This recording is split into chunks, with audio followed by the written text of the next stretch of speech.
பக்தி ஒளி நேயர்கள் அனைவருக்கும் வணக்கம். இந்த நாள் இனிய நாளாக அமைய வாழ்த்துக்கள். ஏல்பி ஜோதிட ஆசிரியர் டாக்டர் சாந்தி தேவி ராஜேஷ்குமார். இன்னைக்கு ரொம்ப ரொம்ப ஒரு அதிசயமான அற்புதமான ஒரு ஸ்தலத்தை பத்தி மட்டும்தாங்க நம்ம பார்க்க போறோம். நம்ம வாழ்க்கையில எவ்வளவோ நிகழ்வுகள், எத்தனையோ ஆலயங்களுக்கு நம்ம போயிருப்போம். சில ஆலயங்களுக்கு போகும்போது மட்டும் உள்ளம் உருக்கி உள்ளொளி பெருக்கி அப்படிங்கிற மாதிரி ஒரு சில வித்தியாசமான ஒரு ஃபீல் அப்படிங்கிறது வரும். அந்த மாதிரியான ஒரு உணர்வுகளை தரக்கூடிய சில ஆலயங்கள் நிறையவே இருக்கு. அதுல ஒரு அற்புதமான ஒரு ஆலயம் நம்ம போன பதிவுல நம்ம பார்த்திருந்தோம். நம்ம ஒரே நாள்ல 3 சிவஸ்தலங்களை வழிபடும் போது அது அபரிமிதமான ஒரு நன்மைகளை ஏற்படுத்தக்கூடிய ஒரு ஆலயமாக இருக்கும். அதுல இந்த நண்பகல்ல வழிபடக்கூடிய ஒரு அற்புதமான ஒரு ஆலயமாக இருக்கக்கூடியது குளித்தலை, கரூர் மாவட்டம் குளித்தலைக்கு அருகாமையில் இருக்கக்கூடிய ஐயர் மலைன்னு எல்லாரும் சொல் வழக்குல சொல்லக்கூடிய ஒரு மலை, ஐவர் மலை அப்படின்னு பேரு. ரத்னகிரீஸ்வரர் சுயம்புவாக எழுந்தருளி உள்ள ஆலயம். நம்ம இங்க பார்க்கக்கூடிய ஆலயங்கள் எல்லாமே சுயம்பு மூர்த்தம். இந்த ஒரு ஒளி கொண்டு செதுக்கப்படாத ஒரு சுயம்புவாக அந்த ஈசன் எழுந்தருளிய இடத்தை தான் நம்ம இன்னைக்கு பார்க்க இருக்கிறோம். இந்த சுயம்பு மூர்த்திக்கு என்ன ஒரு அற்புதமான அதிசயம் என்ன தெரியுமா? நம்ம பாலபிஷேகம் எல்லா சுவாமிக்கும் பண்ணுவோம்.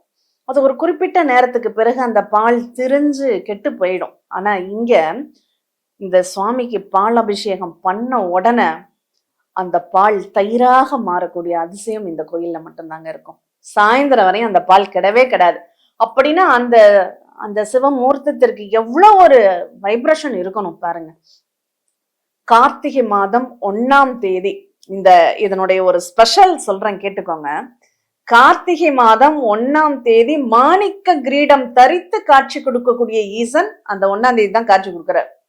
இந்த மாணிக்க கிரீடத்திற்கு அவ்வளோ பேரே பாருங்க, ரத்னகிரீஸ்வரர். நம்ம வாழ்க்கையில ஒரு செல்வ கடாட்சத்தோட இருக்கணும் அப்படின்னா நவரத்தினங்கள் அப்படிங்கிறது எல்லாருக்குமே தெரியும். ரொம்ப எல்லாரும் எதிர்பார்ப்போட வாங்கி அணியக்கூடியது ரத்தினங்கள் தான்.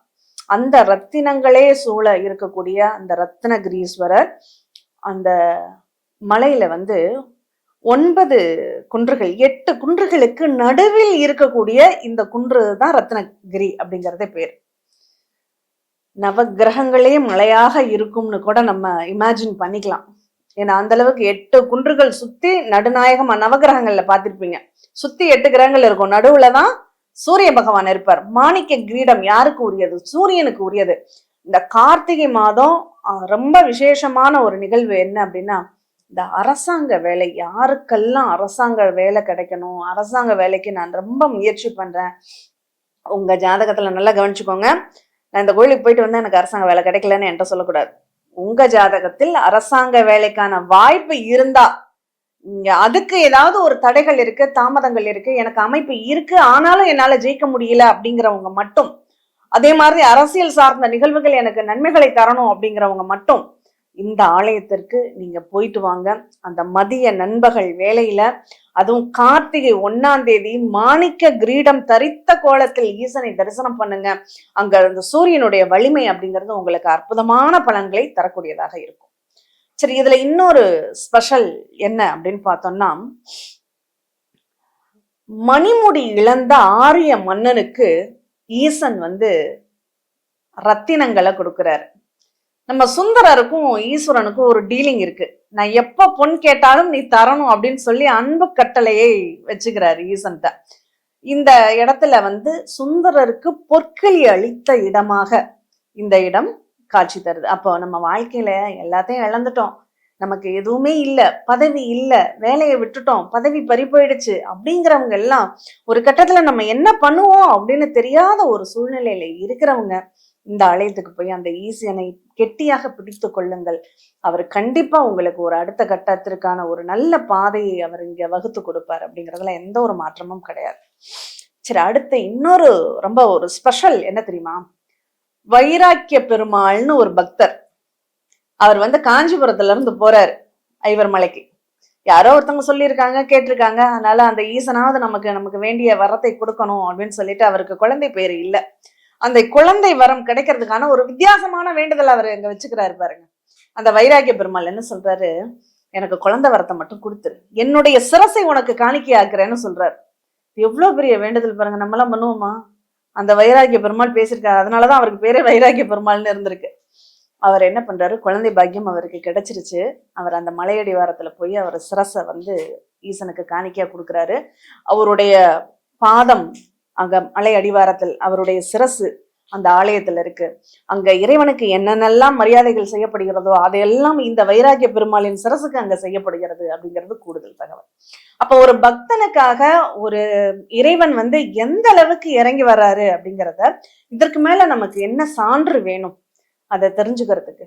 அப்ப அந்த அளவுக்கு ஒரு நல்ல ஒரு நம்ம மனம் முவந்து இறைவன்கிட்ட நம்ம சரணாகதி பக்தி அப்படிங்கிறது தான் நமக்கு எதுவுமே எல்லாமே அவர் படைச்சதுங்க, எல்லாமே அவர் கொடுத்தது. நம்ம வந்து இதை தர்றேன் அதை தர்றேன்னு பண்ண மாற்றோம்லாம் இறைவன்கிட்ட பண்ணவே வேண்டாம். நீ பக்தியோடு நீ கொடுப்ப, எனக்கு நம்பிக்கை இருக்கு, நீ கொடுத்துதான் ஆகணும் அப்படின்னு அன்பு கட்டளை இடுங்க. சுந்தரர் மாதிரி கண்டிப்பா அந்த ஐவர் மலைன்னு சொல்லக்கூடிய ஐயர் மலையில இருக்கக்கூடிய ரத்னபுரீஸ்வரர் உங்களுக்கு சகல விதமான நன்மைகளையும் உங்களுக்கு கொடுப்பாரு. அந்த காலத்துல எல்லாம் என்ன பண்ணுவாங்க, 1117 படிகள் அங்க இருக்காமா. இந்த 1117 படிகள்ல உருண்டு புரண்டு போய் அங்க இறைவனை தரிசனம் பண்றவங்களுக்கு கேட்டதெல்லாம் கொடுப்பாராமா. அந்த அளவுக்கு அந்த கடுமையான அந்த உடலை வருத்தி செய்யக்கூடிய அந்த பக்திக்கு ஏன் விரதங்கள்லாம் இருக்கும்? இன்னைக்கும் அந்த விரதத்திற்கான மகிமைகளை நம்ம ஏன் பார்க்கிறோம் அப்படின்னா அதற்கு காரணம் அங்குதான். இந்த அளவுக்கு ஒரு சிறப்பான ஒரு விசேஷமான ஒரு இடம் அப்படின்னா இது இந்த ஐவர் மலை அப்படின்னு சொல்லலாம், ரத்னகிரீஸ்வரர் அப்படின்னு சொல்லலாம். இந்த ரத்னகிரீஸ்வரனுடைய அனுகிரகம் நம்ம எல்லாருக்கும் கிடைக்கணும். இந்த ஆலயத்தை பத்தி நீங்க இந்த ஆலயத்தை பத்தி மட்டும் நீங்க பாக்குறீங்க அப்படின்னா கூடுதல் தகவல், இந்த ஆலயத்தோட ஒரு 3 கோயிலுக்கு நீங்க போயிட்டு வர்றீங்கன்னா உங்களுக்கு ரொம்ப ரொம்ப விசேஷமானது கிடைக்கும். அதுல காலையில நீங்க போகக்கூடிய ஆலயம் கடம்பவனேஸ்வரர் ஆலயம், மதியம் இந்த ரத்னகிரீஸ்வரர் ஆலயம், மாலை ஈங்கோய் மலையில இருக்கக்கூடிய மரகதாச்சலேஸ்வரர் ஆலயம்.